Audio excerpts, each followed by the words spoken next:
Surprise! Yeah, it's by Christina Orban, and I think this chapter, and I think at least one of the other chapters, the ownership chapter, jointly written by Hong Yu and Christina, and she's going to talk about the multimodal bodily self, and there's going to be a response by Villa, and Villa is a sort of almost postdoc from Helsinki and sort of Istanbul. Okay. Thanks. So, immunity is important for understanding first-person reference. It's one of the essential features which you have to understand when you want to understand the first-person phenomenon. It was discussed by many, starting with Shoemaker. But what is immunity? So for a self-ascription, Fi, made on a certain basis, the subject cannot misidentify who is F. So for example, I am in pain, based on nociception. I cannot misidentify who has pain. When I say I am in pain, you can misidentify who is in pain. I cannot misidentify, okay? So, wow! Istanbul has its own spirit. He thinks I have to speak quicker or whatever. Wow, okay. Okay, it will happen again, okay? And I will go back. So, most everyone forget what is immunity, okay? So I repeat quickly. So what is immunity? When I say I am in pain based on nociception, which is the perception for pain, then I cannot misidentify who is in pain, okay? And there are different other examples. I will have quite many actually in the immunity literature. Usually you have too many. So the characterization of immunity comes from Evans. It's called identification freedom characterization. Wow. Okay, so I think I might have to stop the computer behave.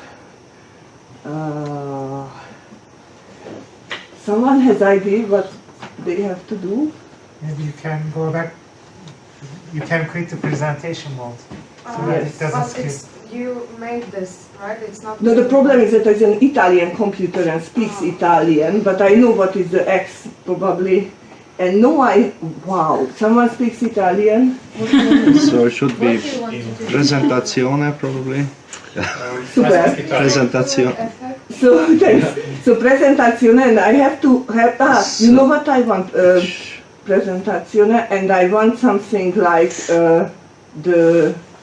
Split screen. Wow. Presentazione personalizzata. Do you need to? So I have to change that it doesn't give the time itself, but I give the time by the clicking. Ah, okay. Because there is a... I find that. You speak Italian? Yeah, I do. Thanks.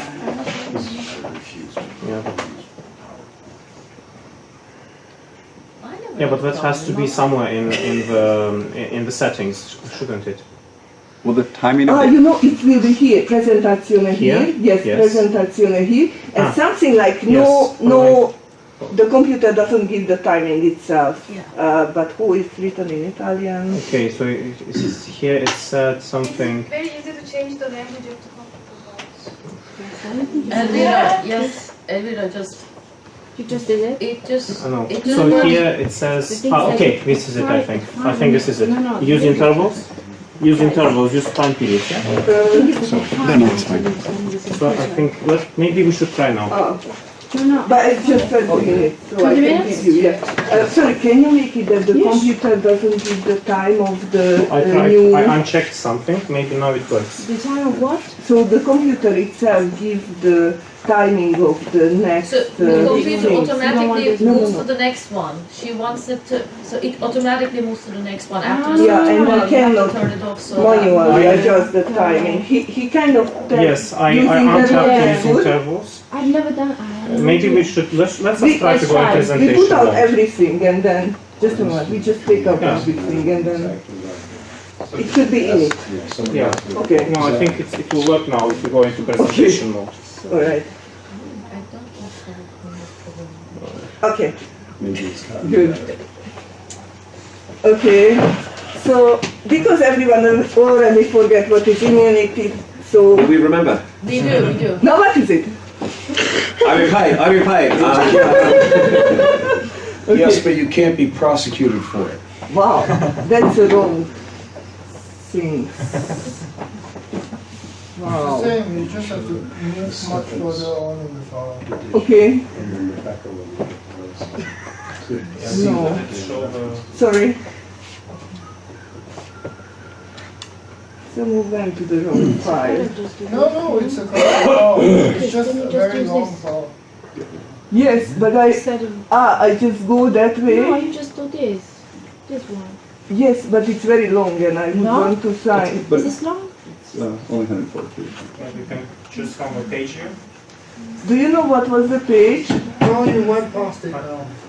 You I'm saw? showing all my slides for the next talk. Yeah, I was gonna say, I think I got it. What? You're terrible. What I just went You left show and all my slides from the next talk. And no one's going to turn up because we've seen it by You look at it so quickly. Forget everything what you see until no, please. That was hypnosis, so it was. So why don't you tell us about immunity, because I forgot it. Okay, so what is immunity? Very quickly.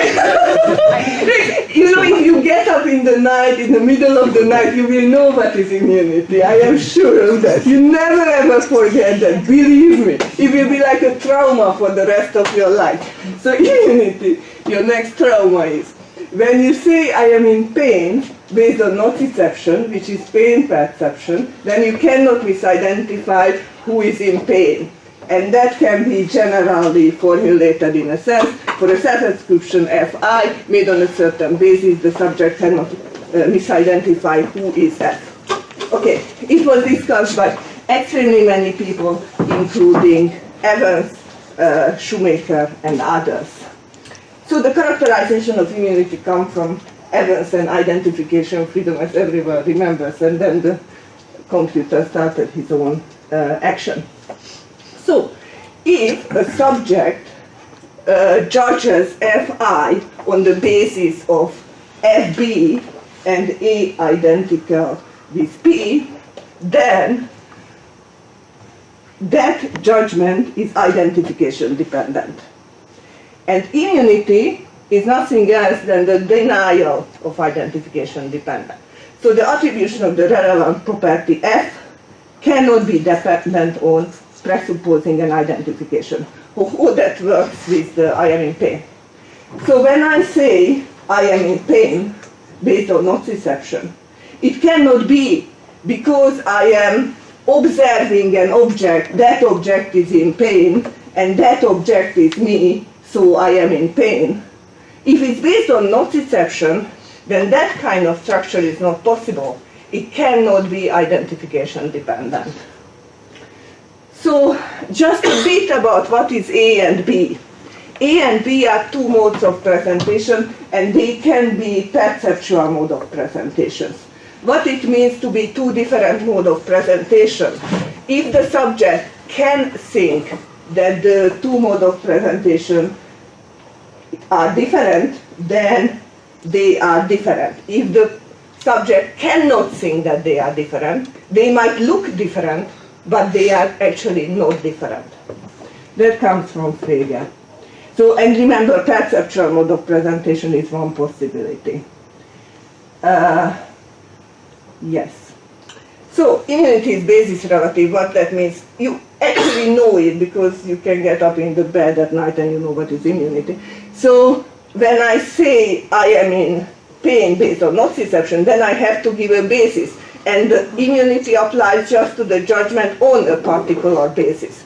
So, for example, I have my legs crossed based on vision is such that it has to involve an identification component. That object which I see in the mirror is me. So that is kind of a presupposition, and you need not have that form. You can have any other form, but it is an identification presupposition.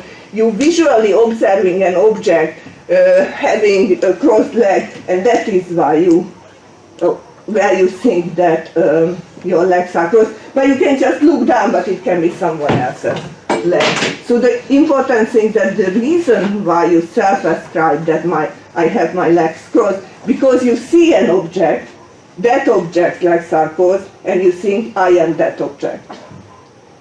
So it's not immune obviously because it's dependent on an identification presupposition.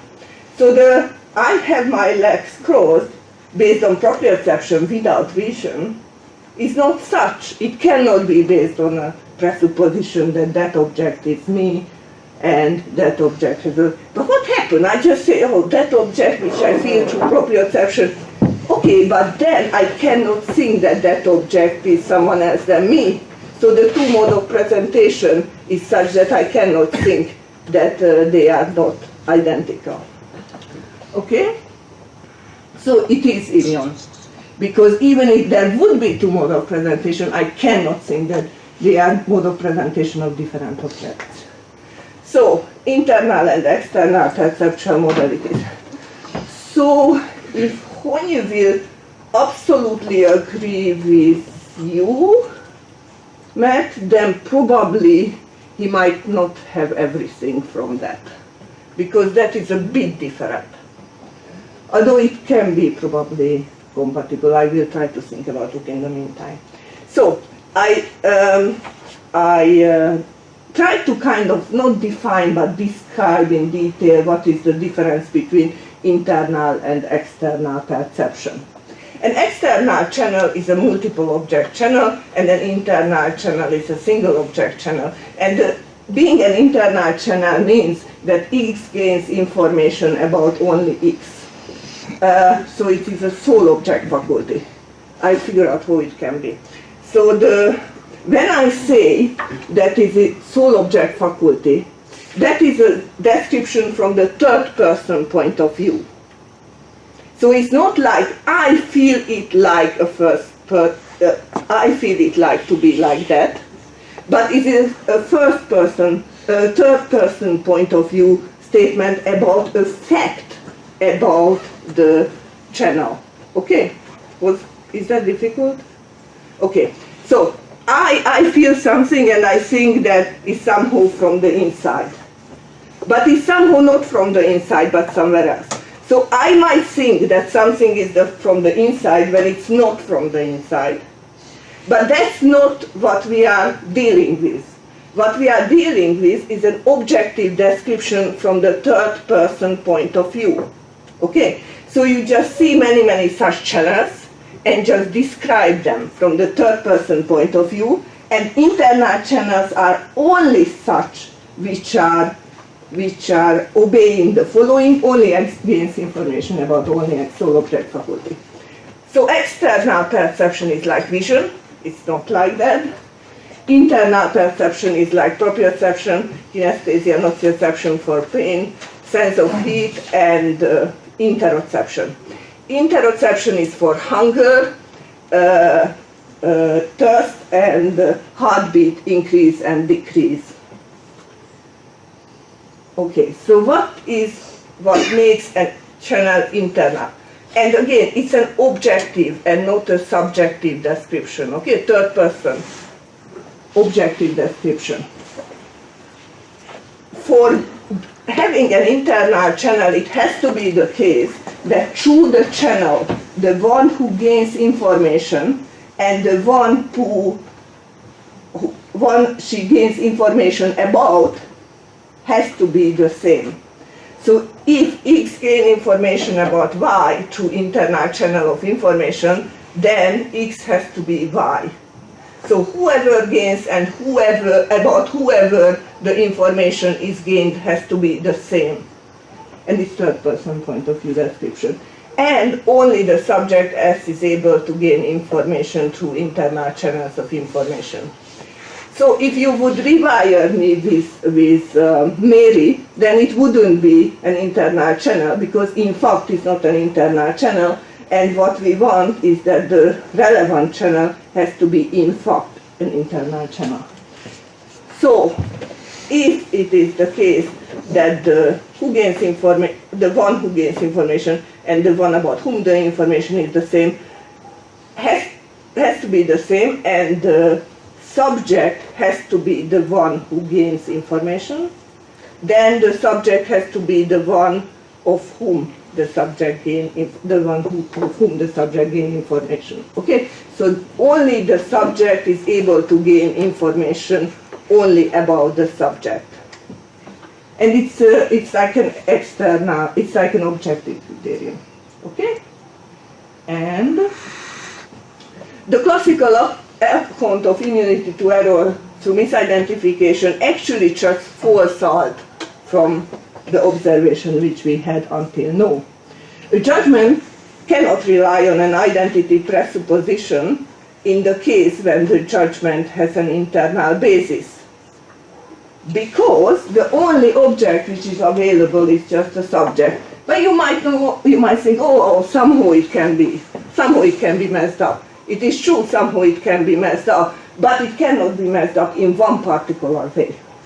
So whenever the object which you know from the inside through an internal channels of information is represented as the subject, it usually will be under first person mode of presentation, then misidentification is not possible. So it's very important, because a somatoparaphenic patient might not represent it as herself. She might know about herself, but not represent it as herself. But that's not a problem, because immunity is a feature of self-ascription and not of other ascription. Okay? But she's unable to represent herself internally, right? This follows if the internal account. Because somatoparaphenia usually it's not philosophical Campbellian somatoparaphenia. It is a complete somatoparaphenia. If it would be a complete somatoparaphenia, the subject still would be able to say that I am thinking, but wouldn't be able to self-ascribe bodily self-ascriptions. And actually, the account which we are discussing is bodily self-ascription, and it's correct, he wouldn't be able to have bodily self-ascription. And actually, somatoparaphenic really never ascribe anything relevant to the paraphenic side. Okay, so now we discussed what is immunity, the classical amount of immunity. Now I will discuss a very bit of criticism of the classical immunity. I will skip from the paper the criticism of Davignon, but I will use her challenge. We will use her challenges: the marginality challenge, the multimodality challenge, and the multimodal bodily immunity challenge, in order to show that there is a new account, the new internal account, which can accommodate all the challenges. Why hers is not? But I have no time to show that hers is not, because we want to have time for the discussion. So the marginality challenge is very simple. Like, it's very rare that you have a self-ascription based only on internal channels of information and nothing else. So what we can do with that immunity common, we cannot get very long with it. The multimodality challenge is a tough one. So bodily awareness is typically multimodal. So immunity cannot be an interesting feature unless it can accommodate typical self-ascriptions which are multimodal. And that is the challenge which we really want to answer. So the multimodal bodily immunity challenge is the last. If we find self-ascriptions which are based on external senses like vision and so on, then the internal model cannot be correct. So that is exactly what we will do. Hey, start. Okay, so that should move. Click on the picture. Click on the picture. Thanks.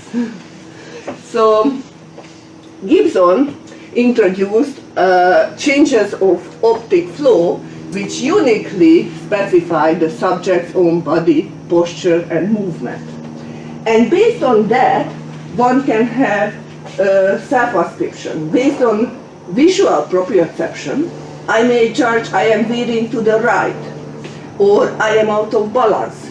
And based on visual proprioception, that will be immune. So that looks like it's externally based, so it's a counterexample to the internal account. And you remember, we want to have an internal account, so it's quite bad news for us, so I had to look very sad at that moment. So visual experience that represents the environment with an egocentric frame of reference can support immune judgments.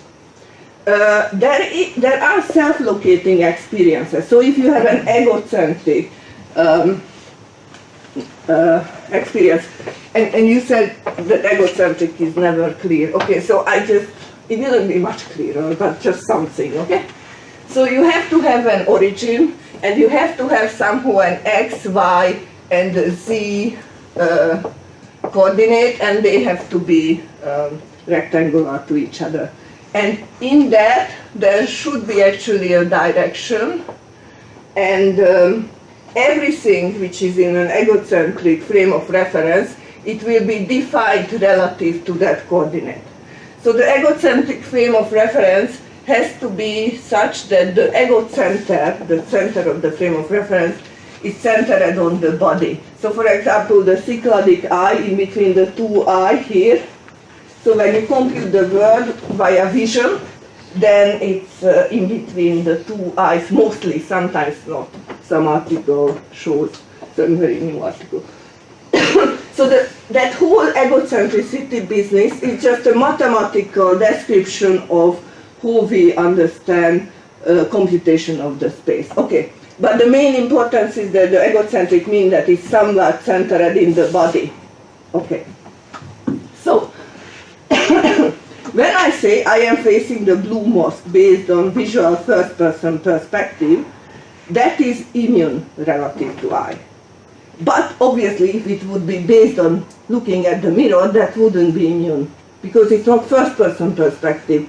If I see myself in the mirror looking at the blue mosque, that would be looking at myself from the third-person perspective. Okay. So, another case is the, oh sorry, I think I didn't say that they are immune. Yes?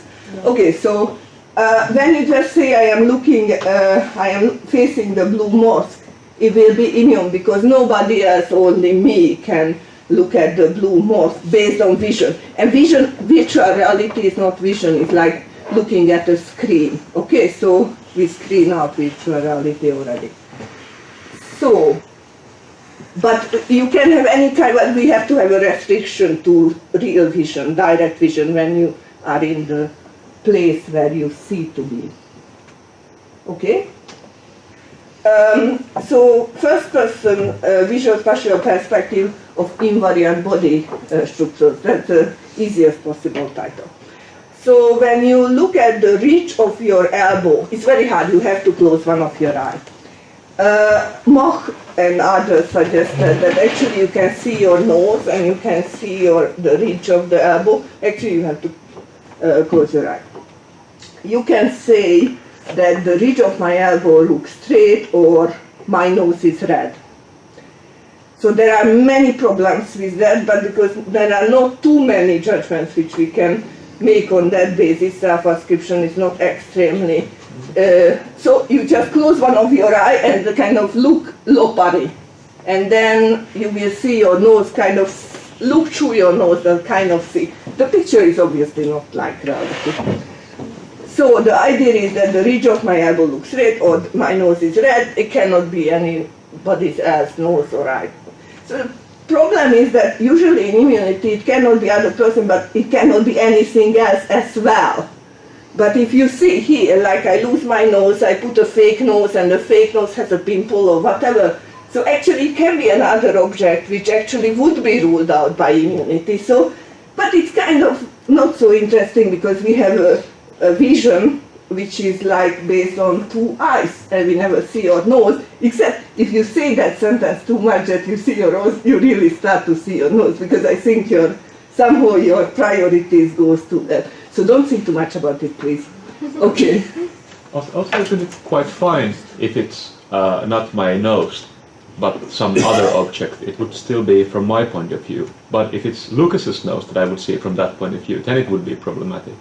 That I couldn't I judge disagree, based on but that. an immunity, a strict, like classical head immunity guy would say that.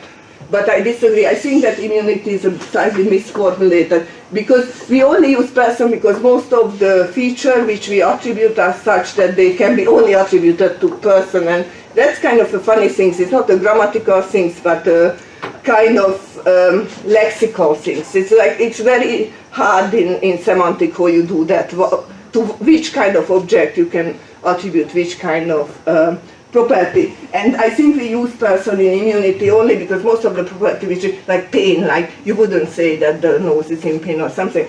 But I think it's an accident. I think the real issue is exactly whether there cannot be something else than you, another object or not. But we can forget that actually. Yeah, so I think it's a grammar problem, and that is why they use person, because you cannot use object really for person. It like sounds bad in English. That's the problem. But probably we have to. Okay. So there is the fourth case, which is vision of one's body from the first person perspective. Looking at my arm, I can say my arm is broken. So based on vision, this is definitely not immune. So that object is broken and that object is my arm. That's definitely not immune. Actually, on Devinyaman's account, that should be immune because it involves a unity assumption, which means that I have two different senses, proprioception and vision, and there is a unity assumption, which is like the object represented in internal and external perception is the same. So according to the account, it should come out as immune, but it's sadly not. And kind of everyone agrees with that it's not so. Okay. And there is a specular perspective, is looking at yourself in the mirror and having a self-ascription based on looking at yourself in the mirror. So everyone agrees that that is not immune. If you look at yourself in the mirror and based on that you have a self-ascription, for example, my nose is red or whatever, then on that basis it wouldn't be immune because it involves an identity presupposition. That one in the mirror is me. And the identity presupposition is such that you need not be aware of it. So if you figure out that something is wrong, then you say, oh, then the one who I see in the mirror, that's the property which I attributed. Okay, so we had 3 challenges, and they are very good, like multimodal immunity really would be, which make immunity a strong thing. So how we can meet them? Multimodality, marginality, and the multimodal bodily immunity challenge, which we have to meet if we want to have a good theory. So let's do that. The new internal model account is the following. It matters whether the attribution is based on externally observing the object. It matters whether the self-attribution is based on externally observing the object to be such and such. Because if it is based on externally observing the object to be such and such, then misidentification is possible because that object might be not me. So even self-ascriptions cannot be based on externally perceiving the relevant object or the relevant object part. So here the tricky issue comes. So first, let's see another case. I look at my hand, it's blue, I say it's frozen, my hand is frozen. So my judgment, my hand is frozen based on vision, is not immune. We know that from the my hand is broken and bleeding and whatever. Why? Because I see my hand and I see that it has a property, my hand is blue, and I attribute my hand is frozen because I see that my hand is blue. So I exactly made the attribution because I observe my hand to be such and such.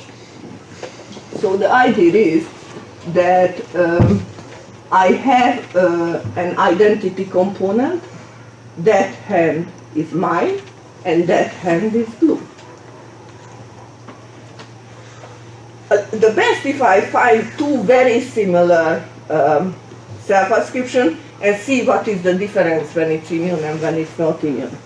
So I am out of balance based on visual proprioception, which was immune already, and I am out of balance based on looking at the mirror or looking at my shadow. My shadow looks like it should be something problem with my balance. It's a funny case, but it's possible.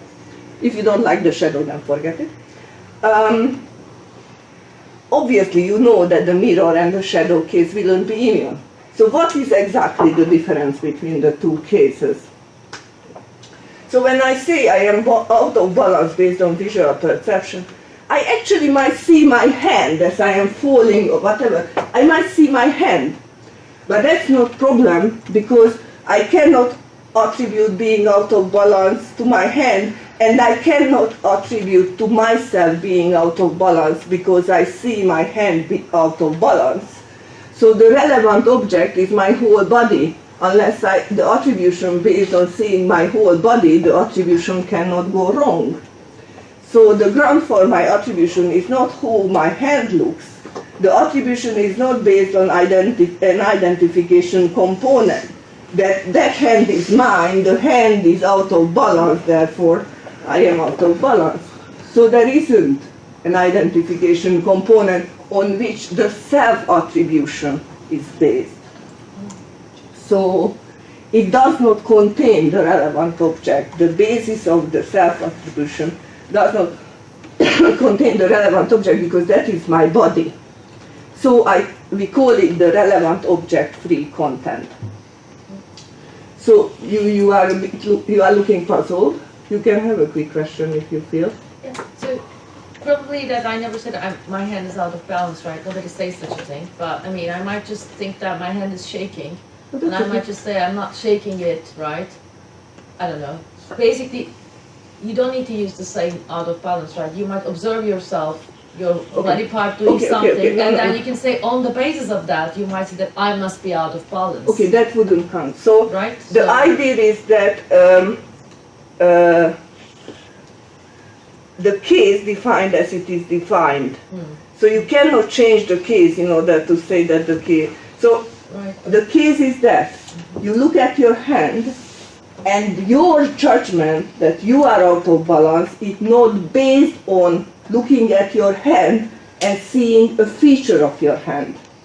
That's the case. It doesn't matter what is the basis. Here, the negative claim is the important. Only what is important is whatever it is with your hand, your attribution for yourself being out of balance is not based on a feature of your hand.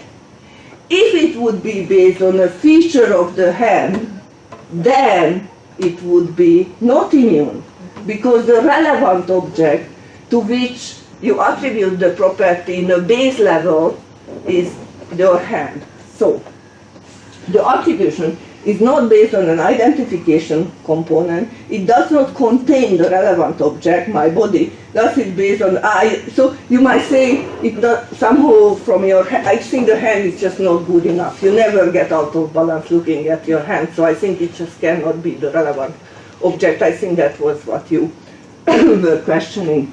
So yes, it would be a guess, but it wouldn't be a judgment. Maybe if you would say looking at the hand, it's more intuitive, because if you say looking at my hand, then this kind of immunity and the error kind of follows. No, it's not immune. I don't understand this. Like, why? Sorry. Why? It's immune only if the self-attribution is not based on a feature which is a feature of your hand and which you observe through external perception. So you have to be very careful. It's kind of a complicated structure, but if you understand it, then after it will be very, very easy. So I say some more example.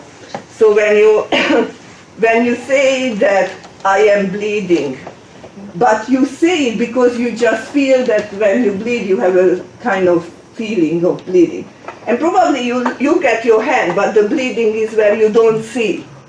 Then the I am bleeding is not based on seeing your hand and seeing your hand bleeding, but saying I am bleeding based on how you feel from the inside. when it's based on how you feel from the inside and not on how you observe yourself to be in external perception, then it's okay. Then it will be always immune. So you have to have all things, and the ascription of the property cannot be based on seeing the object to be such and such through external perception. So, when you have I am out of balance based on looking at the mirror or shadow, that is not immune, because the relevant object, which is the body, is actually part of the external content. So when you say, I see myself out of balance in the mirror or shadow, I attribute being out of balance to myself because I see myself out of balance. So the attribution, being out of balance, is based on what I see, based on myself being out of balance. That all is part of the external content. So the ground for my attribution is what is part of the visual content. The attribution is based on an identification component. I am that person whom I see. Thus the content on which the judgment is grounded is relevant object dependent. So if you are very sophisticated, you might see actually there could be an identification component, but the main idea that the self-attribution cannot be based on the identification component. Because when I see my hand when I am folding, then I see it as my hand. So there is actually an identification component, but my attribution of being out of balance is not based on that identification component. So it's a kind of, it's actually a bit refinement of the Evans characterization and not only refinement of the explanation of immunity. So actually, yeah, I think it's easier to understand that a very clean identification freedom wouldn't do justice, and then it's a refinement of that. So, okay, so what we have is the new internal mode account of immunity. An immune self-ascription cannot be based on externally perceiving the relevant object or the relevant object part. A self-ascription Fi based on a basis is immune if and only if Fi on a basis is based on externally perceiving, seeing the relevant object, myself.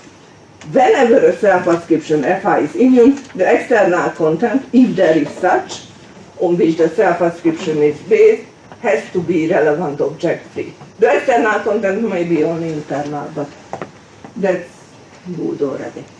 So in the new internal model account of immunity, external perception is relevant object free when, first case, it is based on external observation but the content does not contain the relevant object at all, or it is not based on externally observing the object, instantiating the relevant property.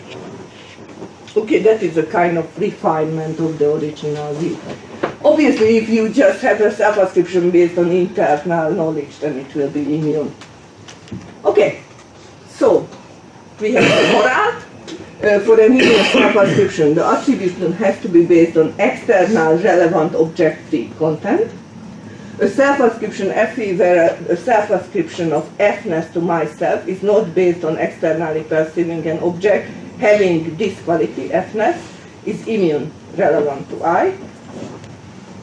And the new internal mode account answers all the challenges, so there will be extremely many multisensory cases of immunity, and it will be a marginal because there will be extremely many cases. And bodily immunity can be multimodal. There is immunity based on external perception, and it links very nicely with the identification freedom, but on the pain of slightly modifying it. Because I think in the immunity literature, they are not very high on examples. So what I tried to do with Hong Yu was the following. We wanted to have many, many examples. So in the paper, it's like, I don't know, 20 examples. Because I think we have to go case by case, and we can if we can understand all cases, then we understand immunity. Thanks.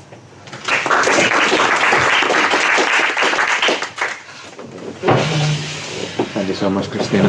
And, where is he? There. So my comments, I'll start. I'll try to be quite brief. I'll start with a sort of general overview of this immunity to error through misidentification, about what's at stake, generally speaking, and rehearse basically what Christina was saying, as I understood it, and on the way ask a few questions, and in the end with few examples, which mainly have to do with so-called cross-wiring cases, which you didn't mention in the talk, but which I think are quite self-explanatory. Maybe we can talk about them more. So what's this immunity to error through misidentification relative to the first-person pronoun? So that's the sort of the complete name of the phenomenon, IEM. Immunity to error through misidentification relative to the first-person pronoun. So that's the phenomenon in question. So I think the general motivation or presupposition for this whole issue in the literature is that when I think self-consciously, it seems at least that I cannot fail to refer to myself. At least quite a few people would agree on that, not all of course. And a follow-up on that is that it has often been claimed that at least for some central class of first-person thoughts, perhaps for all first-person thoughts, there is no possibility of misidentifying myself as the thinker of those thoughts, or as the subject of the sentences regarding to which we are interested. So not only can I fail to pick myself out, but, and this is the IEM, I cannot take some other person to be me.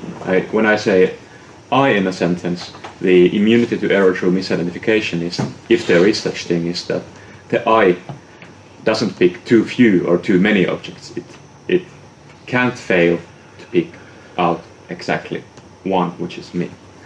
So still about the general motivation about why people have been thinking about it, I guess, is that certain class of first-person thoughts depend for their reference on no identification of myself as some publicly presented object. So they are identification free, as Christina puts it.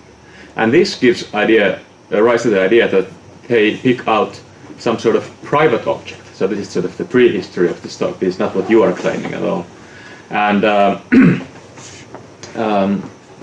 so identity, IEM, I always have to go through it. Immunity to error through misidentification is not perhaps exactly what Descartes had in mind in the second meditation when he said that the mind is better known than the body.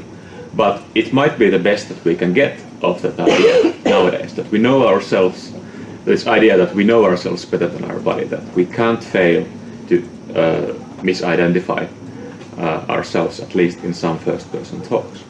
So still about the prehistory, so think about Anscombe and the idea of a self-deprivation tank. You don't have any sensations, you have a complete amnesia. Only thing first thing comes to your mind is you say to yourself, I will never let this happen to myself again.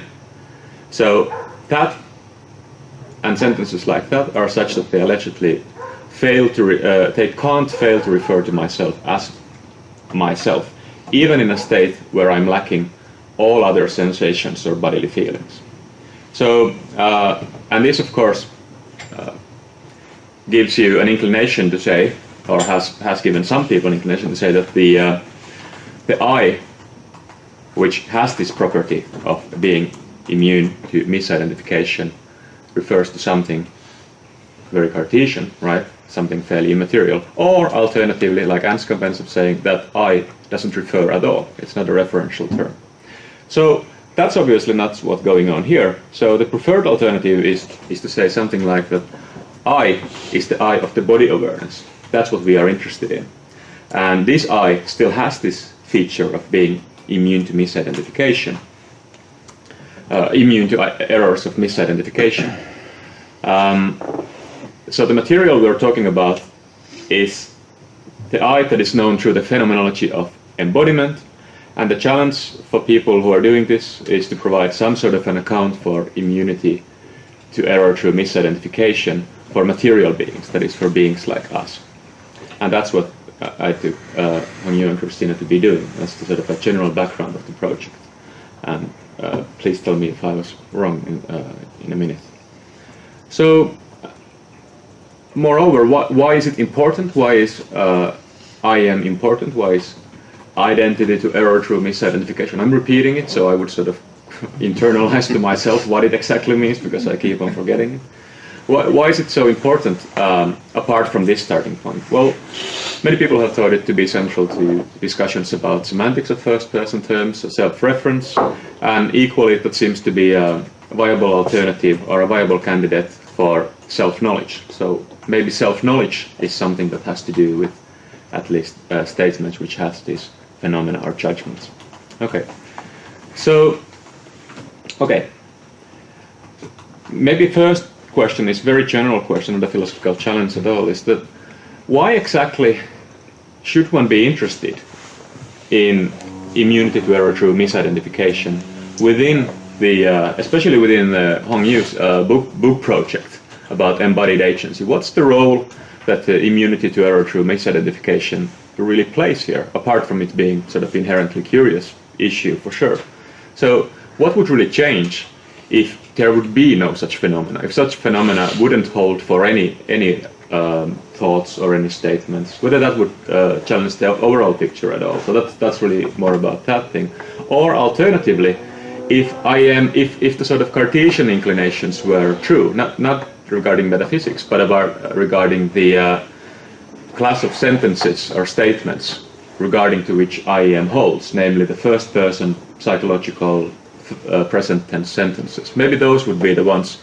I take it that you didn't challenge the view that they are immune to error through misidentification, but you want to claim sentences, namely sentences that don't only have to do with internal psychological states, but that have to do with proprioceptive states having to do with my body. So we only speak about the bodily self. That's right. Yeah. So but I took it that you didn't have anything against that view either. So so the general question was, what if it were only true of this what if your account wouldn't come true, but the Cartesian account would still come true, that all these cogito type sentences would have the IEM, but sentences regarding body might not have? What would change regarding the general picture? So that's the question about the motivation, not a philosophical critique of what you were saying, right? Okay, so now summing up what was just said, my legs are crossed. If I make the statement, and if the grounds for that statement come from external objects, if the grounds for it come from my visual apparatus, I look at my legs, they happen to be crossed. This is a statement that is not immune to error through misidentification relative to the eye. So perhaps I'm looking at a mirror. I think if I only use my visual apparatus, I might say that my legs are crossed, looking at my legs, but make the mistake that I'm actually looking at Lucas's legs, right? My legs weren't crossed, they were Lucas's legs. So there was the error of misidentification. So, or perhaps I'm looking at rubber legs, for that matter. Okay. So my legs are crossed based on proprioception, on the other hand, is, according to Christina and Hong Yu, immune to error through misidentification relative to the eye. So my legs happen to be crossed, and it's not just that I see it, maybe I don't see it at all, but I feel it through kinesthetic or proprioceptive faculties of mine. And this is something that allegedly is such that it couldn't really be that I entertained this thought on these grounds, and it still would be someone else's legs which are crossed, that it would be someone else who is the subject of this state. Okay, so why so? Because the proprioception is, amongst other, like nocissipation, is amongst internal perceptual modalities, and as opposed to external perceptual modalities, these internal perceptual modalities are the sole object faculties, which means that X gains information only about X through internal perceptual modalities. So internal perceptual modalities are self-reflective in this sense. This was the claim. And challenge to this narrow internal perceptual modality-based immunity to error through misidentification view is posed by Vignemont. And the sort of main thrust, there's many aspects to it, but the main thrust is that bodily awareness is typically or proprioceptive awareness, I take it as well as one branch of it, is multimodal. So for immunity to error through misidentification to be an interesting feature for psychology, well, for what? That was my previous question. But for psychology, or for be an interesting feature of human thought or awareness, it should account for multimodal cases as well, because the multimodal cases are the normal. It's according to you. I take your word on it. I'm sure you're absolutely right. I have no idea. I have no clue. So, and here's the second question, and again, this is a sort of a methodological question having to do, again, perhaps more with Hong Yu's book, and especially the methodology about this alleged Aristotelianism, or maybe this is kind of, Aristotle says that when you ask why too many times, that's a sign of being uneducated. So maybe this is one of those questions. So maybe Aristotelians don't find it, but the question is why? Why is it the case that even if it were the case that multimodality is the new normal of internal perceptual modality, of which we want to say that immunity to error through misidentification applies to. I realize that sentences get really long if I use immunity to error through misidentification. It's just immunity. So immunity to error through misidentification, aka IEM, aka immunity. So why not?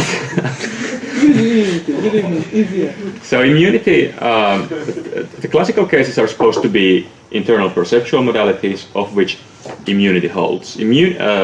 Most of the internal perceptual modalities are multimodal, but perhaps they are typically multimodal, but perhaps atypically they are not. Perhaps there still could be non-multimodal internal perceptual modalities of which immunity holds. Yeah.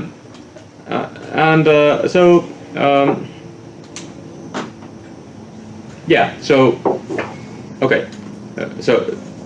that's the sort of the question was to ask about why give up the internal perceptual modalities account of immunity merely because of the fact that some of them are multimodal. So what? Okay, some of them are multimodal, but there's one which is not, and that's the IEM one, right? That's right. Okay. So then, two examples. So I'm out of balance. So I thought. So I am entertaining the thought that I'm out of balance. Can I be mistaken about the subject of the sentence? Can I come out saying that, okay, I thought that I was out of balance, but it was actually Lucas who was out of balance. I was fine. Like there's nothing wrong with my balance. So that's pretty hard with the mere feeling of dizziness. If out of balance requires some actual proprioceptive feeling, such as dizziness or vertigo-like experience, it's really hard to have the IEM, the lack of immunity there, right? To misidentify the object. They seem immune regarding the object. But how about these wiring cases? That what if I'm wired into someone else's body, at least partly? So this is something that you, to some extent, discuss at the end of the paper. So let's say that I'm wired to Lucas. I would say I'm out of balance again, and wonder whether it's true that I am really out of balance, because I'm wired to Lucas. So it could be that it's Lucas who's out of balance, but there's nothing wrong with my balance in that situation. So that would be a possible counterexample for well, it doesn't even matter in this case whether it's a multimodal or not, but the internal perceptual modality, which are allegedly IEM. So what to say about those cases? So how about I'm out of balance based on visual proprioception? So according to Christian and Hong Yu, these kinds of multimodal cases can be, and in this case are, immune to error, because the visual element is not the only element to it. The proprioception plays a role, right? Um, okay. Fine. I don't know why I said that. Okay, good. So about the rewiring, to follow up on the idea that the rewiring cases are a challenge and what to do with them, whether to give up the IEM or whether to give up the possibility of rewiring cases. And you're taking the latter. No. So I have a quote. Let me read it entirely. It's a bit long, but it's from the paper and it's quite nice. So. Trouble only comes, this is Christina and Hong Yu speaking in my mouth. Trouble only comes, speaking of IM, trouble only comes when all of the internal ways are rewired without exception. This is allegedly the really troubling rewiring case. In this case, there cannot be bodily identity error through misidentification anymore. I think a creature like that is sufficiently different from us, and it's not clear that such a creature would be able to use I. Their use of I, if it were possible, would be relevantly different from our use. Such a creature cannot be sure that she thinks about her own body when she receives information of a body which is supposed to be hers. So rather than having a specific question, I would like to hear a bit more about this. So maybe, I mean, there's some prima facie plausibility to it. If I'm truly one-to-one rewired to Lucas, then the use of the term I seems to change radically. It's how can I, for instance, determine if it's really one-to-one whether I'm saying something of this location or of this location, right? But what if it happens gradually? What if the rewiring happens one piece at a time? So first our hands are stuck together, then both of the legs, and so on, little by little. If that's possible, and why wouldn't it be possible in a few years? Then why wouldn't it be the case that, first of all,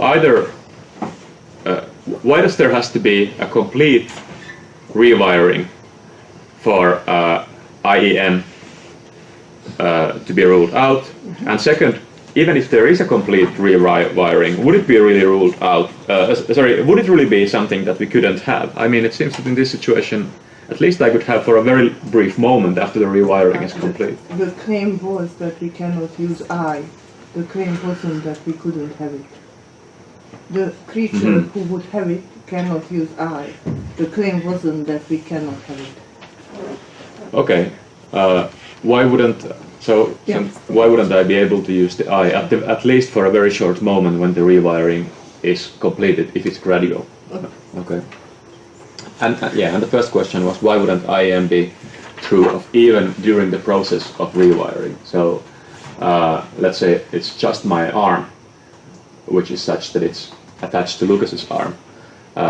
Doesn't it seem to be the case that statements that I make about my arm are open to misidentification regarding the subject, although they are proprioceptively grounded, which seems to go against your view?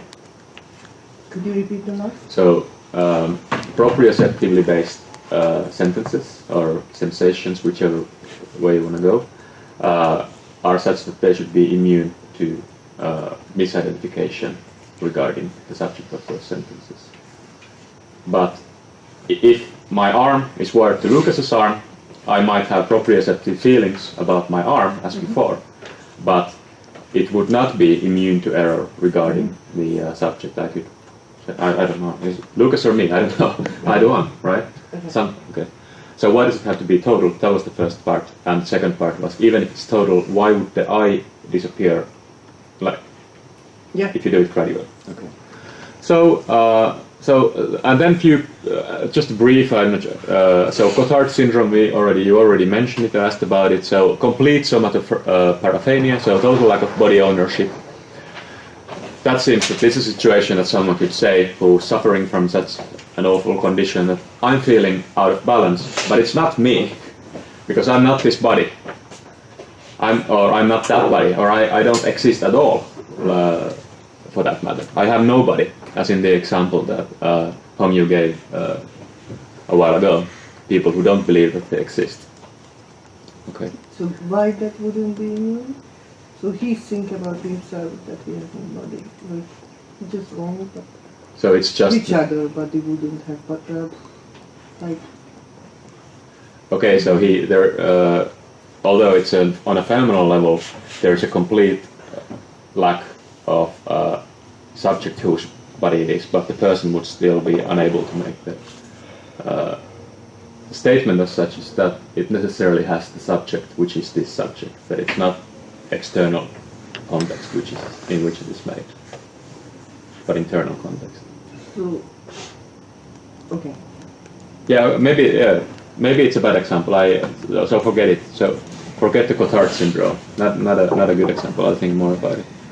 So one more example, continuing on this rewiring, and then very brief suggestion, and then I'm done. So remember the old hippie from Ishwan's talk who made billions on computer business and was talking about the avatars, right? Yeah, I remember. So his example was that they created lobster, avatar lobster. Yeah.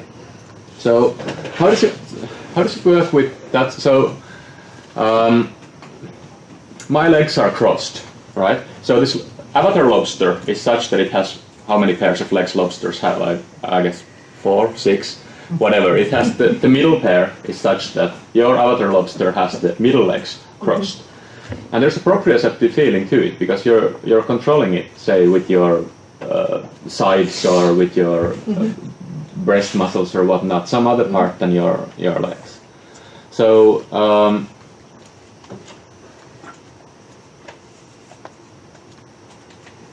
am I, in this case, am I still immune to error regarding the first person pronoun, even though I'm saying I'm in an avatar state, I'm a lobster in an avatar state in virtual space, and I'm saying my legs are crossed. But in fact, I don't have legs. I'm talking about the avatar legs that I have, which still have a proprioceptive feel to it. They're the middle legs, the lobster legs, which I'm controlling with my belly or something like that. So am I the first person of these feelings? And if so, then it seems to me that we're kind of close to these cogito-type sentences, these first-person psychological sentences that I think that I have arms, or it seems to me that I'm in front of a blue mosque or whatnot. And this is something that's not so helpful for the materialist project of understanding embodiment. Okay. On the other hand, if the avatar is still me, then I suppose the body awareness becomes very liberal. It's not just my body, it's also the avatar body. Okay. And to end, so many of these cross-wiring cases, supposing that the cross-wiring cases are plausible, and supposing that the cross-wiring cases are a challenge to IEM, one might think that the cross-wiring cases give us reason to believe that IEM cannot be based on some sort of body awareness, which I take to be your project, generally speaking, on proprioceptive internal modalities. But what these cross-wiring cases don't, as such, it seems to me, show is that this immunity, IEM, couldn't be based on something else about the subject.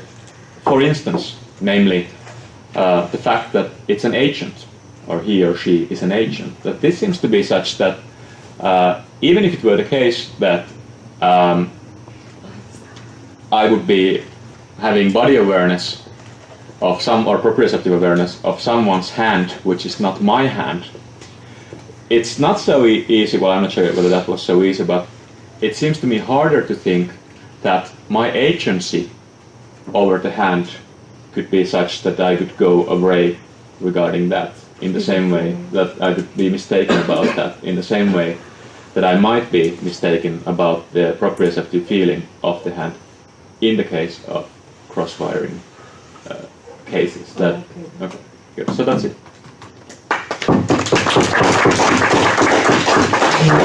Thanks very much.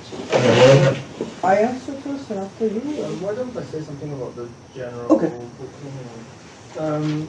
Do you want to chair? No. Your turn. Okay, so very nice. In terms of the large-scale structure, I'm not sure that this will be included in the final book at the moment. I mean, because I was envisaging a way of using immunity to error through misidentification to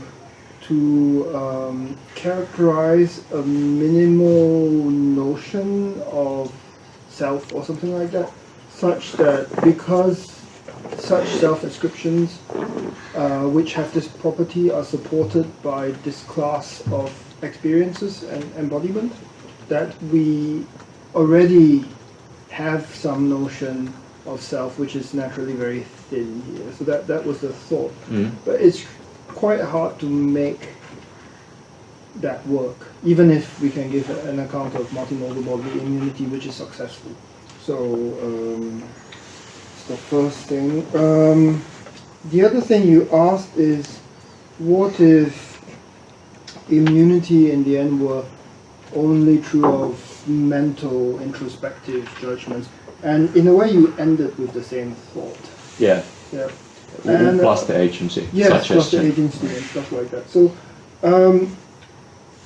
I think in the agency case it's a little bit tricky because, so first of all, rewiring generates huge problems. I think Christina has a distinctive take on it. But so some people think that rewiring just knocks out immunity as an interesting phenomenon, and that's it. So, for example, Herman Capellan thinks that the most interesting argument for the importance of the Daisy comes from immunity, and because rewiring knocks out immunity, that's it. That's the end of the Daisy, end of immunity, and so on and so forth. That's his line. And so in conversation, we've discussed this much more scope-restricted account, and because it doesn't have the full modal force. Just wanted to ask Lucas if you booked the taxi, right? Oh yeah. And he was supposed to come where? In the parking here? He's supposed to be at the parking. No, because no. Okay. Oz, do you have the phone number? Well, I gave you the code. Okay. Because once it's scope restricted, the necessity involved is very different. And so he feels that it's no longer the kind of project that he wanted to resist in resisting the Daisy. But it depends on how you judge whether things are important, whether they have this complete generality in expressing the modality involved. So that's about rewiring. I mean, one general kind of thing that's a Cartesian leftover, I think, in discussing these cases is a large portion of theorists seem to think that the mental cases are much stronger in some way. So Gareth Evans was very against this. But you see in recent discussion, people like Beatrice Longer-Ness or Chris Peacock, they distinguish between bodily immunity and mental immunity, and they all say that mental immunity has a much higher grade. Now, you can... Not yet, but he's working on it. He didn't publish it yet. One can then ask about rewiring introspection. I mean, so, so introspection will be a little bit tricky because there are the cases of introspection, cases of self-knowledge that are sometimes labeled as introspection, that's a Moran-type phenomenon, making up your mind, and so on. And those cases are not cases of access introspection of sorts. And those cases will have some kind of agentive component that are relatively safe in some way, unless you lose all capacity to make up your mind. Right, according to the Long-Ness in any case. Yeah, and the other type of case is the kind of buffer introspection. Okay, so buffer introspection. So you have like sources and you have to access them. And if you are up for rewiring, those things could be rewired. So I just have my prefrontal cortex locked in with your hippocampus and so on and so forth. So in that sense, mental IEM, if you allow for introspective rewiring, is not going to be safer. So those are my comments. I go backwards because it's easier to memorize what we said last. So the last was the agency is better. No, it's not better. If you know the pantomime illusion from Wagner, like you can think that you, and it's not schizophrenic, so schizophrenic mix up who is the agent, so they can think that they are the agent when they are not. But in the pantomime illusion, a normal subject would think that he is the agent when someone else is the agent. So agency only good when it's internal. And the most important things about internal, and the reason why rewiring is just not affect that view which we have, is that we said objectively, internal, only if only the subject is able to gain information about only the subject. And not I think that, but it is objectively, from the third person point of view, is the case. So the idea is that it's not like I have to believe that or think that or subjectively that appears to me. No, that has to be the case. If in fact that's the case, then it will be me. So rewiring is just not the case that the self-reflexivity holds for any rewired cases. So it's kind of very easy solution. And one might think that then immunity weakens, so you can say something like this, but actually with rewiring there is no problem, because it's not self-reflexive, because it's a third person, it's an objective criterion. And then there was a very interesting question about the total rewiring. So the complete rewiring, when you rewire all the internal senses, then there isn't really internal sense. Sorry, I go back to one. So the one more idea is that if you have at least one internal sense, then you can use I, because you know about the object which you are without the possibility of mistake through that internal sense. But if you have all the senses rewired, then you cannot have any more this knowledge. So you will use I for an object which is not you, and that's just any kind of use of I. So you use I for yourself, but you will be not able to use I for yourself only in some cases. And then you might say probably is okay for use of I. So you might have a kind of very liberal notion. You say when you use I, is a bit like using a proper name. Most of the time you use for the correct object, and sometimes you use for the wrong object. So sometimes you will use I for the wrong object. But to have that view is very hard, because it looks like that when we use I, then we are not wrong about which object we use I. So, and if you think about it, that if it would be that so there would be a creature which uses I mostly for himself, sometimes for someone else. It would be just a different creature for us, and we want to understand all use of I, not the God use of I, not the angel use of I, not the blah blah creature use of I.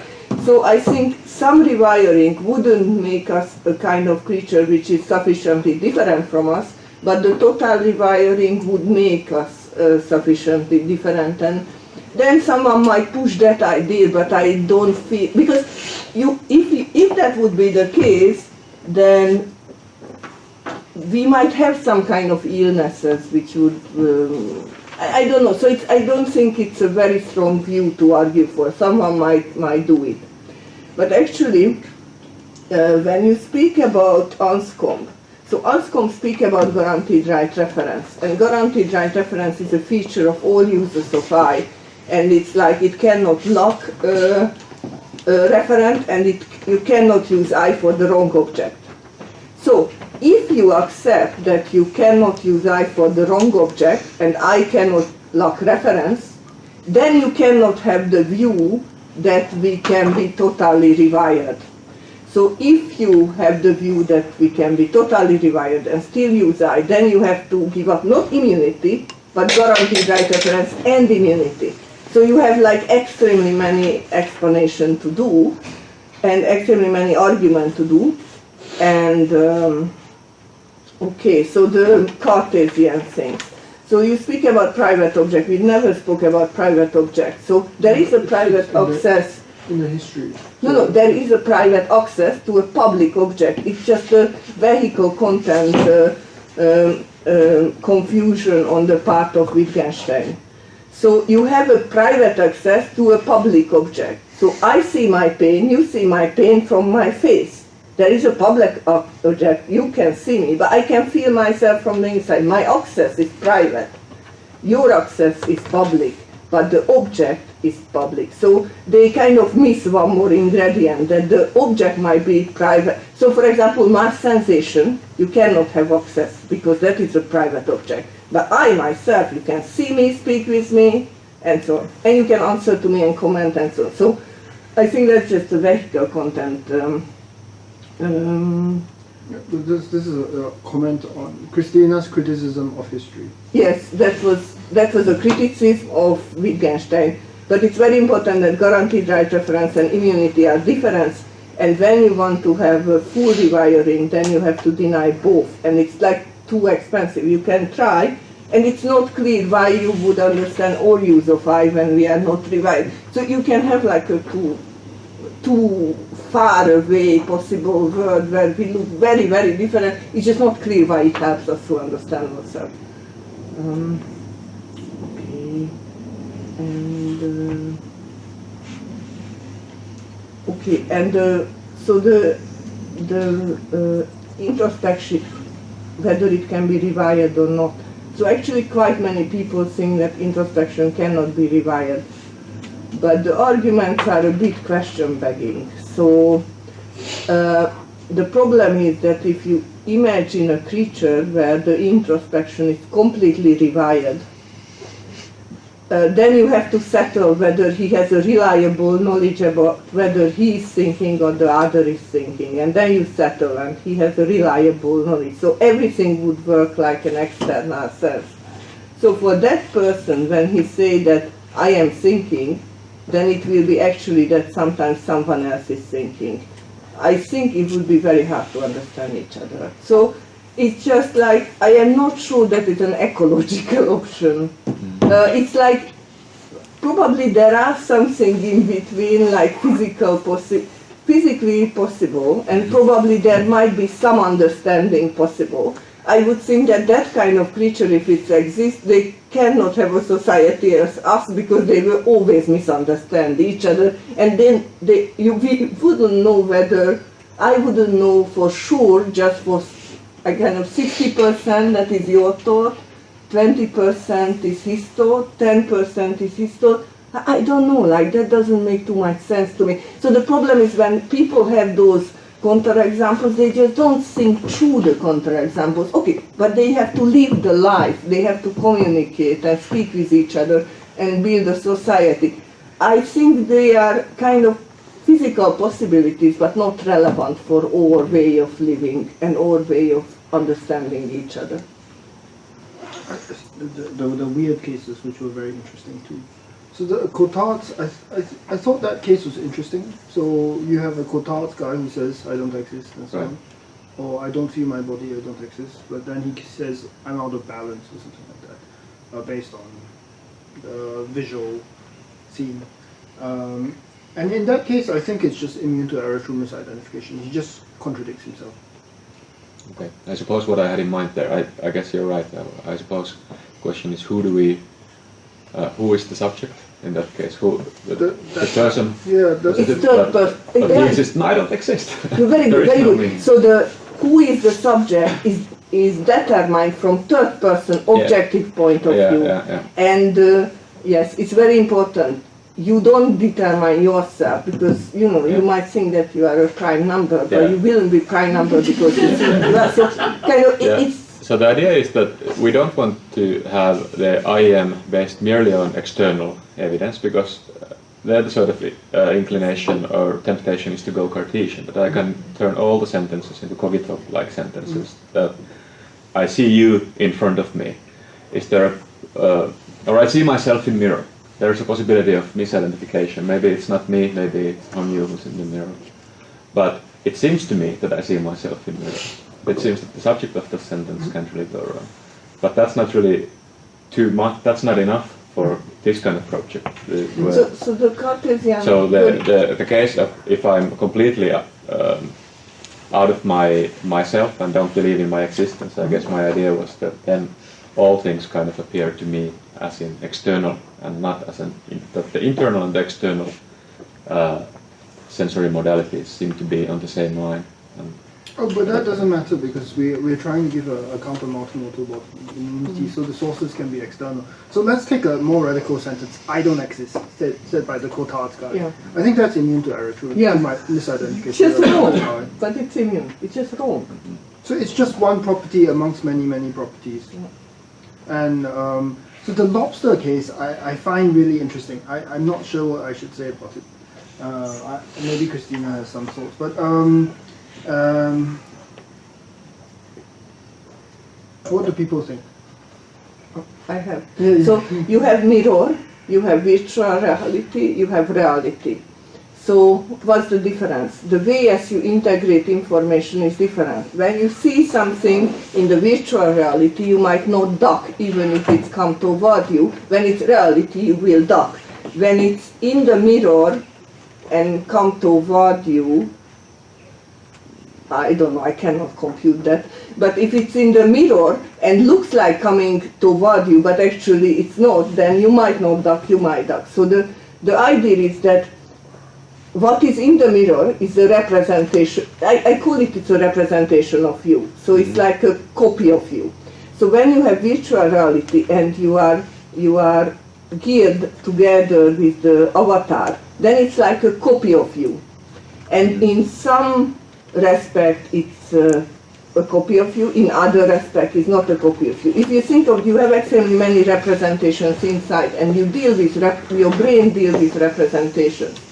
So the brain can use that representation to even enhance your performance. So when you don't see yourself but you see the avatar, your performance can be better because your brain uses it as a representation of you. But the idea is that when you have ownership, that is somehow has the self-significance, which is like makes it together. So and why we have to have a different account? Why we don't have like one, like everything is just one? Virtual reality, mirror, everything is one. The problem is that the information which is in the mirror and the information which is in virtual reality and the information which is in reality, they are not bind together. You bind together the information in virtual reality according to some rules, which are like if the things moves like that and that, then you move like that and that. If you are like somehow linked to the virtual reality object, so if your movement controls the virtual reality object. But many things, like if it's woman, you will feel yourself woman, and so on and so on. So some properties are transferred, but not all properties. Why? Because it's an integration process. You have in your brain many, many, many representations. Some of the features of the representation gets into the self-significance, some doesn't get. And the integration are very different. For mirror, the left, right has to be changed. For virtual reality, like if there is a picture on the wall that might be not interesting to you. So if you don't keep the differences, then you cannot have the different integration rules, but you have the different integration rules.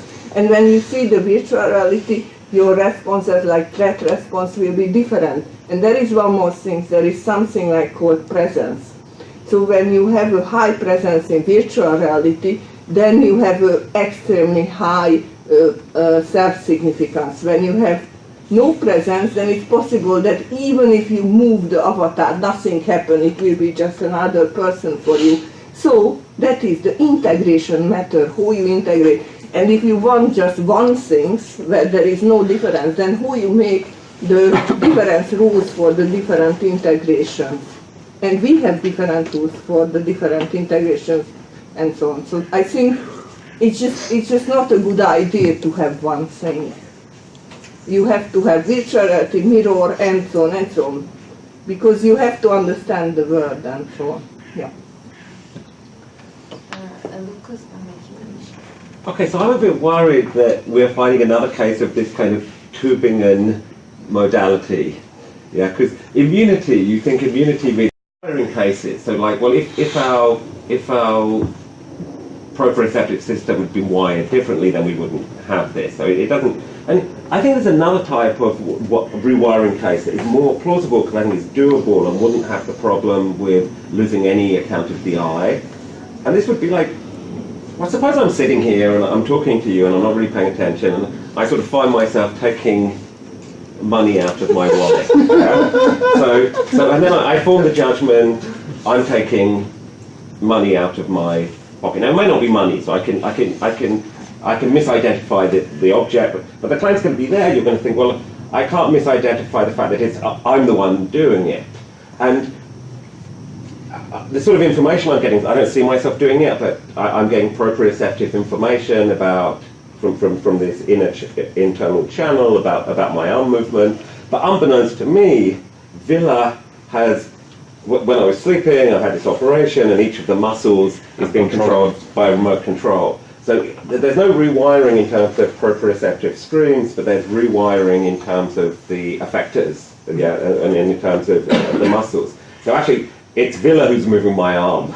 You know, like he's taking. I'm passing it over to him. I am. So I would say such a case. You know, like he may get me to pick my nose. So I might say, oh, I'm picking my nose, and they say, no, Villa's picking my nose. It's not me. Yeah. And I think in such a case, then that would be a kind of misidentification because it's not me. I mean, I think that my arm is moving. It depends on what judgment you make. You haven't made a judgment yet. Yes, and the basis, we need a basis and the judgment. You've got to have a judgment. So my arm is moving, maybe there's no error there. What is the basis? Yeah, but I'm moving my arm, that would be the judgment. So the judgment I'm making is that I'm taking money out. And then it's not me who's doing it. So I misidentify who the agent is. But it's based on vision. No, I'm saying it's from proprioception, so I don't see it. No, but it's based on vision and proprioception. No. And what I've got my does eye the things shut. is your... I've got my eye shut, and my arm's, he's controlling my arm, and I feel my arm moving, and I think I'm moving my arm, but I'm not doing it deliberately. I'm unintentional. I'm kind of undeliberately moving. And that happens all the time. But then that seems like there's possibility for misidentification of the eye. It's not really me who's moving. I'm not moving. So those cases are like the Frankfurt cases, and there's like a, so in order to make it plausible, you have to intend as well, and then if you wouldn't, then he would come in. But you and so have on. to have touch in order to think that you do that, and the touch is not intended. What about in the natural case? So yeah, all sorts of behavior automated, and I might drive to my old school. Yeah. And did I do it in the same way? No, because it was the automatic. You just ended up there and you're like, oh. No, but I think that's me doing it. So I think that when I do stuff without really thinking about it, I'm not attending to it. And so I think there's a difference between intentional action and deliberate action. So you can do something non-deliberately, but sort of intentionally it's you doing it, even though it's automatic. So what I'm thinking is that I'm taking the money out, I find myself taking the money out, but it's me who's doing it, like the auto driving, I'm the one who's driving, but it turns out, so I take it that intentional action doesn't require sort of deliberate, and so I take it this would be a case when I mistakenly believe that I'm the one who's acting, but it's actually Villa, and so I think that you're sort of suggesting that somehow there's something special about the inner channel. And I think, well, maybe in the normal case that might be right, but it's sort of just contingent, and it doesn't have to do anything with inner channels in general, it's just got to do with how they've ended up being wired, maybe. So you might say that you lift up your arm, and actually your arm goes up, but Villa controls your arm, and that doesn't involve touch. So that's okay. Yeah, you've got proprioception. But then the problem is that it's a kind of case when it's accident that so you have a mistake on that eye moving the arm, and you have actually no way of knowing that he is controlling your arm. And so in the misidentification cases, you actually have a ground of thinking that someone else is F, but you have it's justified because you have because you see someone being F, so you have a ground for it.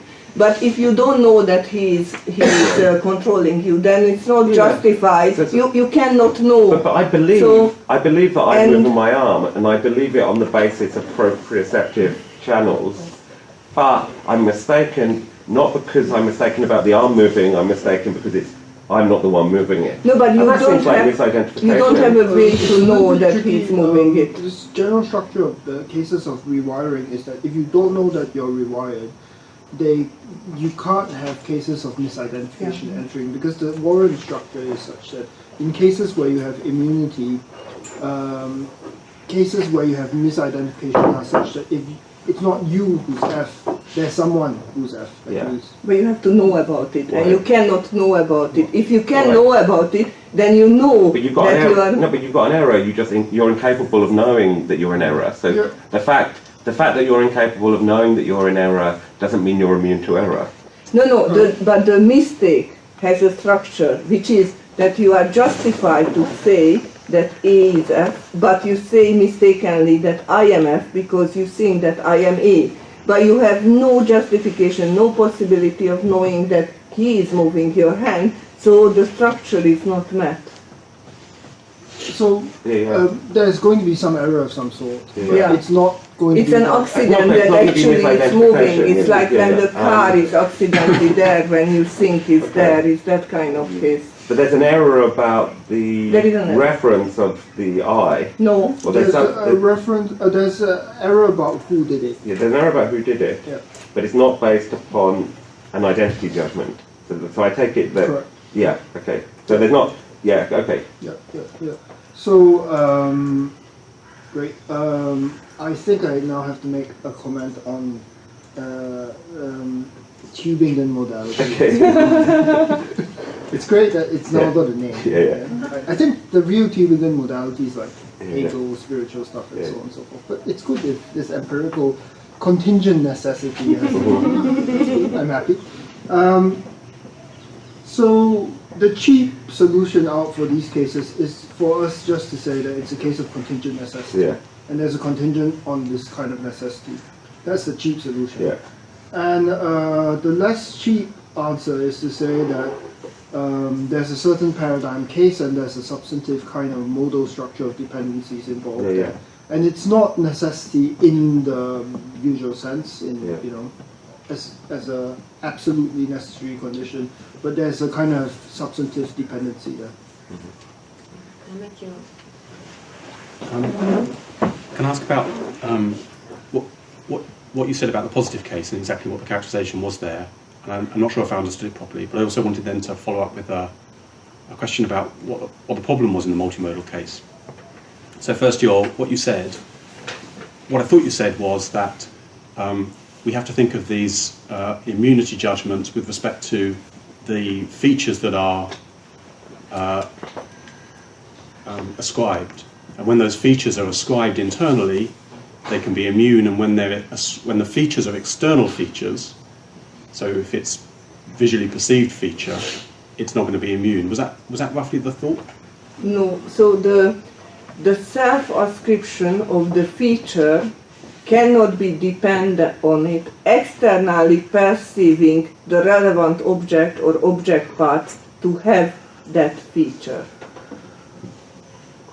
So if I see my finger is bent, is that going to be immune or not immune? No, Not because it immune. might be not your finger. But if so I suppose the case I'm worried about is where, judging that my finger is bent might be a consequence of both proprioceptive information and visual information that's unified about that very feature. Yeah. So will that count as immune on your view or not? Not. Why not? Because it's always possible that someone else's hand is there, and that's the hand. Although you have proprioceptive feelings.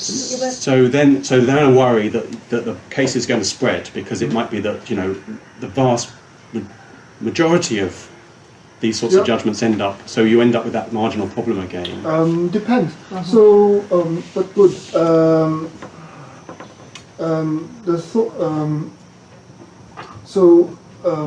First of all, we increase the range of cases. Right. Second, then you raise this question that there's a spreading because of most cases. And there are a couple moves that people can make. So the move that is most popular is the peacock style move with invoking normal conditions. So he says under normal conditions that would be immune. But then you can ask what counts as normal conditions. Well, if you're sitting in a bus and it's a little bit crowded, it's Istanbul Metro. Well, normal conditions in Istanbul Metro is that someone's hand is somewhere near you. So it's not going to help you with this kind of case. So how should you go? It's a little bit tricky there. You could go with degrees of confidence or something like that, but then it wouldn't be an immunity property. No, carry on. Go ahead. So my sort of second part of the question was to press on the idea that there's a problem here as a result of multimodality. Mm-hmm. And I want to give you an example. So those people who think there can be cross-modal representation of individual things say things like the following. The ball that I hold in my hand, I can perceive it as both smooth and red. It's a cricket ball, let's say. So it's both smooth and red. And the explanation of how that is that my experience presents in the same individual as both smooth and red. So although those features are perceived with different senses, they are experienced as features of the same individual thing. Now, it looks like in the tactile case, this ball is smooth, looks like it's immune. This ball is smooth and you open your eye or close? No, so just take the tactile case. When you're holding something, a ball in your hand, and you can feel it's smooth. This ball is smooth. That looks like it's immune. Yes. But now take the multimodal case where I can see it as well. The thought is that the experience I have is an experience where smoothness and redness are experienced as features of the same individual. Yeah. So it looks like the immunity should spread across to redness. So the judgment now, this ball is red, would also be immune, even though that's a visually.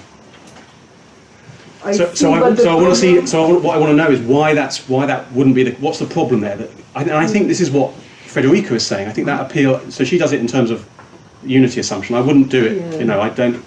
But so if you think that individuals can be cross-modally present. Okay. So the problem, there are two problems. So actually, when you are in the world, you have to settle whether something is self-initiated or other-initiated, something is the self or not. And then it seems to be that computationally it's a very big advantage if you have a way to settling which object you are without the possibility of mistake. And I think it's not very important whether it's everywhere or it's just sufficiently enough cases which you can find which is such. And about the objects, so there are illusions, and the illusions are always can be thought true because you know that possibility is extremely unlikely that it's true, but it's possible because if you get the stimulation, which is the vibration here, and you feel that your hand is here and blah blah blah, then it's possible that what you see, even the hand which you see and the jar which you see is different. So it is possible.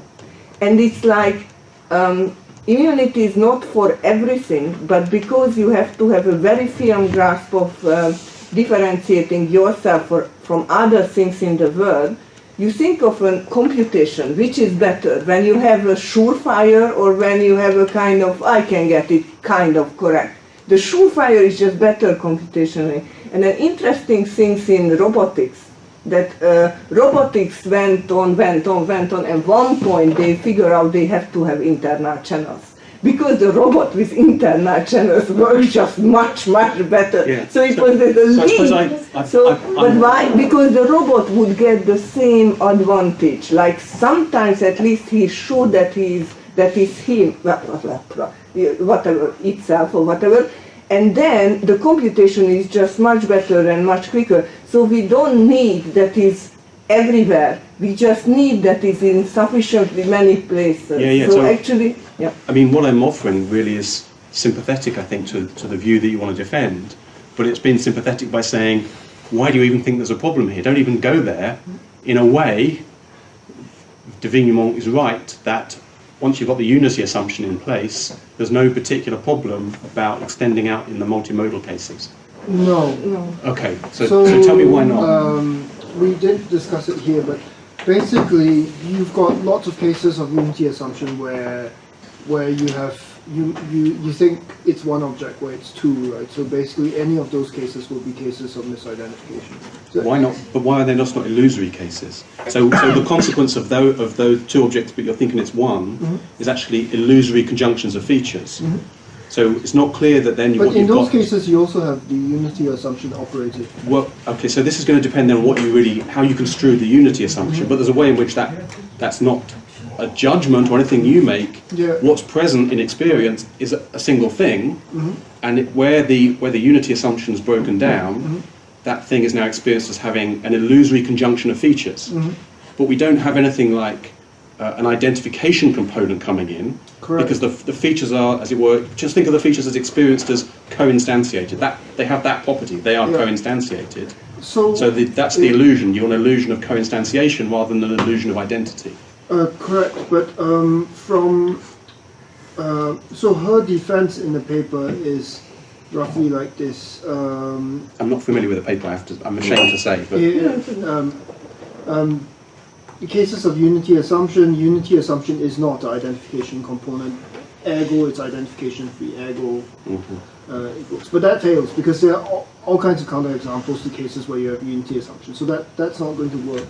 So I took it that your strategy when you were pressing multimodal individuals with cases like this ball is smooth, is that if you think of the way the perceptual demonstrative is being fixed, the reference is being fixed, if it's a multimodal case, you have to have both the visual and the haptic demonstrative locking onto the same thing in the same mental act of consciousness, as it were. Yeah. And that's what you need. That's right. The standard unity assumption isn't going to do that for you. Right. So that's why I was sort of saying I don't like the unity assumption. I think that's not the right way to think about these cases. So yeah, that's right. Now the question is then whether that kind of strategy is possible in the case of self-ascription, because so now we have a case of perceptual demonstratives, multimodal, where it seems to work. And so in principle, I think it's possible. You would have to think about it. But I would think so if you have that, then it would be immune, but then you would have an object involving notion of demonstrative, when actually it would be always empty, when there isn't an object which has both features. And that would be actually which Evans's view. But then, when there isn't an object which fits the description, they will be all out. So they will be, they would be so there wouldn't be even an illusion, there wouldn't be demonstrative. Yeah, getting out of So, maybe I'm just missing this, but I also had similar thought that Matt has in mind, because when you were describing the balance case, it was also in a way multimodal, but there was a hand, and that was not affecting the immunity. So I thought that it's that generation of more multimodal cases where the immunity is not affected. So in that case, and Matt's model, there is a ball, but the example I was thinking was something like a bent finger, where, so in a sense there is no ball, right? So they're not, but there's a bent finger, so I might be just like seeing it as bent, but at the same time I'm seeing it as bent as, I don't know, like with something, let's say this shape is very specific and very similar to something I also identify visually. So I couldn't find an example, but let's say there's a particular wire that I see, and I'm just saying it is as bent just like that wire. So in that case, in a sense that it's mine and it's bended is given by seems proprioception. But the exact way in which the bentness is coming from actually visual perception of this wire, right?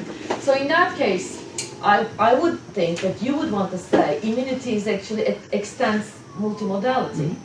Because just for the reasons that you said, right? I mean, so because so in those cases, it seems perception for the issues of identity and looking on the object seems to be some kind of priority and the rest should follow. So I think in that case we would treat by epistemically splitting into two components.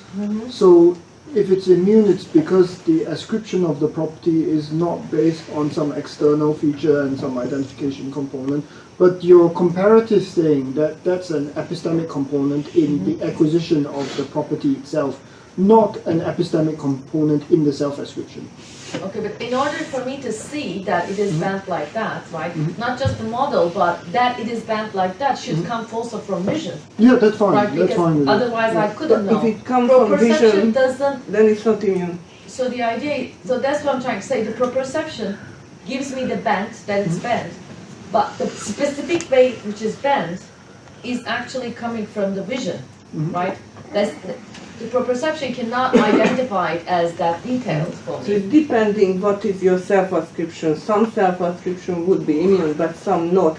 Because if the feature which you pick up is exactly the feature which you observe by vision, then that wouldn't be immune, because the feature Yes. and the relevant object will be both in. Yes, I understand, but it Vision. seems to me in this case, right, so there's both, and it seems to me in terms of picking out the object, it seems to me, at least, the proprioception takes precedence, it seems. So what is about is when you really cannot make mistakes. So for example, when you see a hook here, and you don't look at your hand, and you see at the hook, and you say, my hand is bent exactly like that hook. That's okay, because the feature is not coming from external. The feature is not coming from external perception in a way that your hand instantiating the feature. But if you look at it, then it's not immune, because it can be someone else's hand. And it's like, it's just for making a difference between the self and the world, and then actually Higginbotham has some idea which nobody ever cites, which is like a gradient of immunity, like it's more immune than other things. And you can have that is pretty high on if there would be some percentage, like you might say 90% or even 99%. So if you would have a graded notion, then you might get something. Because it seems to me in this case it's not immunity which is lost, right? It seems to me what is lost is like the particular bentness, but not the object, right? I think she wants to. Yeah, we are going to the dinner. We have We've got one more talk, yeah? There is one more talk. Yeah. Thank you.